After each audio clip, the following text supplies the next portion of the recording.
पहले मिट्टियों की बात कर लेते हैं। सबसे पहली जो मिट्टी का अगर हम डिस्कशन करेंगे वो है आपकी ब्लैक सॉइल। वो क्या है? ब्लैक सॉइल, जिसको काली मिट्टी बोलते हैं। उसको क्या बोलते हैं? काली मिट्टी बोलते हैं।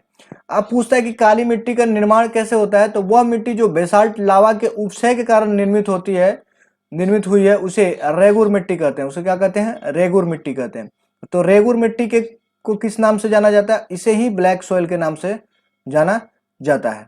इसे ही ब्लैक सॉइल का, कुछ लोग इसे रेगर सॉइल के नाम से ही बोलते हैं। तो आप रेगुर या रेगल दोनों एक ही है। अब रेगुर सॉइल पाई कहाँ जाती है? ये पाई जाती है महाराष्ट्र में। तो सबसे ज्यादा इसका विस्तार कहाँ पे है? महाराष्ट्र में। और दक्षिणी ट्रैप में रेगुर मिट्टियां काली होती है, उसमें ह्यूमस की प्रचुर मात्रा होती है। देखिए ह्यूमस की प्रचुर मात्रा होने से वो काली क्यों होगी? वो काली इसलिए होती है क्योंकि उसका दूसरा रीजन है। अब काली मिट्टी कपास की खेती के लिए उपयुक्त है, बिल्कुल सही बात है। उसमें जैव तत्व प्रचुर मात्रा में होता है। ये कैसे होगा? जैव मात्रा से क्या करता है? उसमें उसके मिनरल सही होते हैं, इसलिए वो उसमें कपास की खेती होती है। अब कपास की खेती के लिए सर्वाधिक उपयुक्त मिट्टी कौन सी है? रेगुर मिट्टी या फिर ब्लैक कॉटन सॉइल जिसको बोलते हैं। ब्लैक सॉइल ही बोलते हैं, लेकिन कॉटन की खेती सबसे ज्यादा होती है, इसलिए इसको ब्लैक कॉटन सॉइल बोल देते हैं। काली मिट्टी कपास की खेती के लिए उपयुक्त होती है। उसमें नाइट्रोजन जैव पदार्थ की प्रचुर मात्रा पाए जाते हैं। देखिए ये तो सही है, लेकिन नाइट्रोजन की प्रचुर मात्रा इसमें नहीं पाई जाती और जैव पदार्थ भी नहीं पाता, लेकिन दूसरा रीजन है। लेकिन यहाँ कपास के लिए सही है, तो इसलिए कथन सही हो सकता है। स्वतः कृषि मिट्टी पाई जाती है, वो क्या कहलाती है? कपास की काली मिट्टी को बोला जाता है कृषि मिट्टी। स्वतः कृषि मिट्टी। लावा मिट्टियां पाई जाती हैं, कहाँ पे पाई जाती हैं? मालवा के पठार में। मालवा का पठार प्रमुख मिट्टी है, जिसको काली मिट्टी बोलते हैं। वह मृदा जिसे सिंचाई की कम आवश्यकता होती है क्योंकि वह नमी रोक रखती है, उसे क्या बोलते हैं? काली मिट्टी। आमतौर पर भाषा में इसे चिकनी मिट्टी भी बोला जाता है। अगला बात आती है लेटेराइट सॉइल। लेटेराइट सॉइल मतलब कि भारत की लेटेराइट मिट्टियों के बारे में यह कथन है कि वह साधारणतः लाल रंग की होती है और इन मिट्टियों को टैपियोका और काजू की अच्छी खेती होती है। तो काजू की खेती सबसे अच्छी किस पे होती है? लेटेराइट मिट्टी के बारे में, की प्रकार की नहीं। लेटेराइट मिट्टी महाराष्ट्र में मिलती है। लेटेराइट मिट्टियों का प्रधानतः मालाबार तटीय प्रदेश है। और लेटेराइट मिट्टियों के लिए सही कथन उसमें चूना प्रचुर मात्रा में नहीं पाया जाता है। उसमें क्या नहीं पाया जाता है? उसमें चूना प्रचुर मात्रा में नहीं पाया जाता है। वह मृदा प्रारूप जो लोहे के अतिरेक होने के कारण अनुवर्वन हो जाता है, वो कहलाता है लेटेराइट सॉइल। वो कहलाती है लेटेराइट सॉइल। लेटेराइट सॉइल को हम लाल मिट्टी भी बोल सकते हैं। उसके बाद आती है दोमट मिट्टी या फिर जलोढ़ मिट्टी, जिसे एलुवियल सॉइल कहते हैं। भारत में सबसे अधिक उपजाऊ मिट्टी कौन सी है? जलोढ़ मिट्टी। इसके दो प्रकार हैं, एक नवीन जलोढ़ मिट्टी है, एक पुरानी जलोढ़ मिट्टी है। भारत में सबसे बड़ी मिट्टी वर्ग कछारी मिट्टी होती है।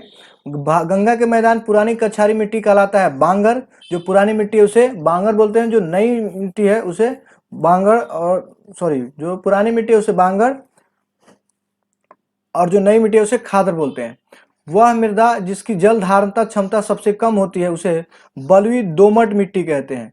और लोम दुमट्टी, इन लोम मिट्टी में मिलते हैं जो मिट्टी के सभी प्रकार के कण होते हैं। क्या होते हैं? सभी प्रकार के कम होते हैं। अब मिट्टी से मैस्कुलिनिस क्वेश्चन में पूछे जाते हैं, जैसे देखिए क्या क्या होते हैं इसकी। अब पश्चिमी राजस्थान में की मिट्टियों में सर्वाधिक मात्रा किसकी होती है? कैल्शियम की होती है, इसलिए आप संगमरमर वगैरह देख पाते हैं। आलू, शोषदम, सूरजमुखी, मटर फसलों में से वह फसल जो मृदा में नाइट्रोजन भरपूर कर देती है वो क्या है? मटर। इसलिए मटर की खेती करनी चाहिए। मटर की खेती करने पर आपको यूरिया कम यूज करना पड़ेगा अगले फसल के लिए। भूमि की उर्वरता बढ़ाने के लिए जो फसल लगाई जाती है वह फसल है उड़द। वह फसल क्या है? उड़द।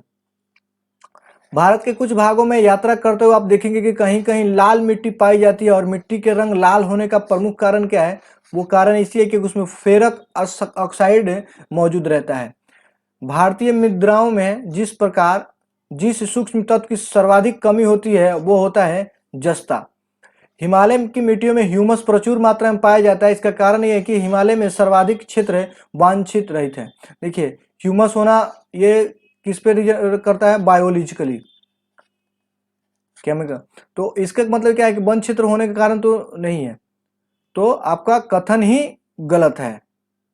लेकिन हिमालय के सर्वाधिक क्षेत्र वन रहित हैं, इसलिए जो है ये कारण तो सही है लेकिन कथन ही गलत हो रहा है इसमें।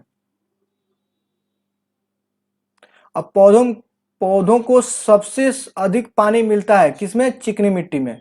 और मिट्टी का वह कण जिसका व्यास 0.002 मिलीमीटर से कम होता है उसे मृत्तिका कहते हैं। उसे क्या कहते हैं? मृत्तिका कहते हैं। अगली मिट्टी है अम्लीय और क्षारीय मृदा। तो देखिए, सामान्य फसलों को उगाने के लिए उर्वर भूमि का पीएच मान होने की संभावना कितनी होती है? 6 से 7 के बीच। तेजाब मिट्टी को कृषि योग्य बनाने हेतु उपयोग किया जाता है किसका? लाइम का।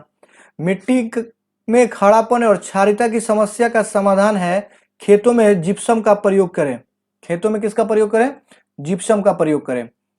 भारत में सर्वाधिक क्षारीय क्षेत्र पाया जाता है उत्तर प्रदेश में। भारत में लवणीय मृदा सर्वाधिक क्षेत्रफल है गुजरात में। और मृदा का लवणीय भवन मृदा एकत्रित संचित मृदा का लवणीय भवन मृदा में एकत्रित संचित जल के वाष्पीकृत होने से पीछे छूटे नमक और खनिजों से उत्पन्न होता है। सिंचित भूमि पर लवणीय भवन का जो प्रभाव पड़ता है वो है यह कुछ मृदाओं को अपमार्गम में बना देता है। अपमार्ग मतलब जिसे आप बंजर नहीं कहते, ऊपर जो है आप देखेंगे रूखापन का कुछ चादरें बिछ जाती हैं, वो होता है लवणीकरण।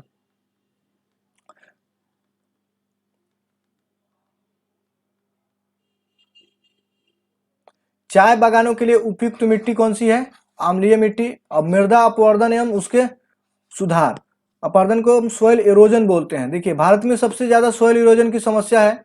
सोइल इरोजन की समस्या है, लेकिन ये सबसे ज्यादा कहाँ पे है? शिवालिक की पहाड़ियों और पाद क्षेत्र और चंबल घाटी में सबसे ज्यादा सोइल का इरोजन होता है इसमें। चंबल घाटी में खोह खंडों का निर्माण के कारण अपवर्दन है और वह अपवर्दन प्रारूप अवनालिका के कंडीशन में है। ठीक है। मृदा अपवर्दन यानी प्रोसेस ऑफ सोइल इरोजन सही क्रम में क्या हो सकता है? तो पहले होता है अस्फाल अपवर्दन, फिर परत अपवर्दन, फिर रील अपवर्दन, फिर अवनालिका अपवर्दन। कृषि भूमि में वह पौधा जिसके कारण भूमि का अपवर्दन अधिकतम तीव्रता से होता है वह है शोधन। फसल चक्र आवश्यक है क्योंकि इससे मृदा की उर्वरा शक्ति में वृद्धि होती है। मृदा संरक्षण के संबंध में प्रचलित पद्धतियां हैं। एक तो है समस्या वर्तन यानी फसलों में हेर फेर। उसके बाद है वेदिका निर्माण जिसको हम टेरेसिंग बोलते हैं। एक होता है वायुरोग। भारत में मृदा अपक्षय की समस्या संबंधित है वन उन्मूलन से। मृदा अपवर्दन को रोका जा सकता है वन को लगा के। अब बात कर लेते हैं कुछ प्राकृतिक वनस्पतियों के बारे में। तो देखिए, सबसे पहले भोजपत्र वृक्ष कहाँ मिलता है? हिमालय में। कत्था बनाने का हेतु जिस पेड़ की लकड़ी का उपयोग किया जाता है उसे क्या बोलते हैं? खैर। वह वन जो भारत में सर्वाधिक बृहत क्षेत्र में पाया जाता है उसे उष्णकटिबंधीय आर्द्र पर्णपाती वन बोलते हैं। उसे क्या बोलते हैं? उष्णकटिबंधीय आर्द्र पर्णपाती वन। सागौन और साल का उत्पाद है उष्णकटिबंधीय शुष्क पहाड़ी पतझड़ी वन के रूप में। देखिए, पश्चिमी हिमालय में शीतोष्ण टेम्परेट जोन में एक वृक्ष बाहुल है, वह उसका क्या नाम है? उसका नाम है देवदार। वह राज्य जहां सिनकोना वृक्ष नहीं उगता है वो जिला है, वो राज्य है छत्तीसगढ़। जंगल की आग कहा जाता है ब्यूटिया मोनोस्पर्मा को। भारत में सागौन वन पाया जाता है मध्य प्रदेश में। वह पौधे जिन्हें फूल नहीं होते हैं उसका नाम है फर्न। अब देखिए, पश्चिम हिमालय में उच्च पर्वतीय और वनस्पति 3000 मीटर की ऊंचाई तक उपलब्ध होती हैं, जबकि पूर्वी हिमालय में वह 4000 मीटर की ऊंचाई पर उपलब्ध होती है। एक ही पर्वत श्रृंखला में ये विविधता का कारण क्या है?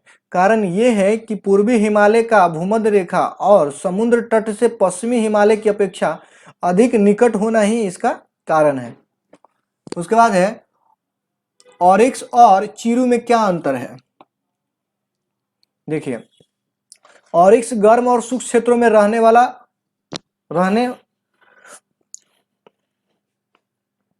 ऑरिक्स गर्म और शुष्क क्षेत्रों में रहने के लिए अनुकूलित है, जबकि चीरू ठंडे उच्च पर्वतीय घास के मैदान और अर्ध मरुस्थलीय क्षेत्र में रहने के लिए उचित है।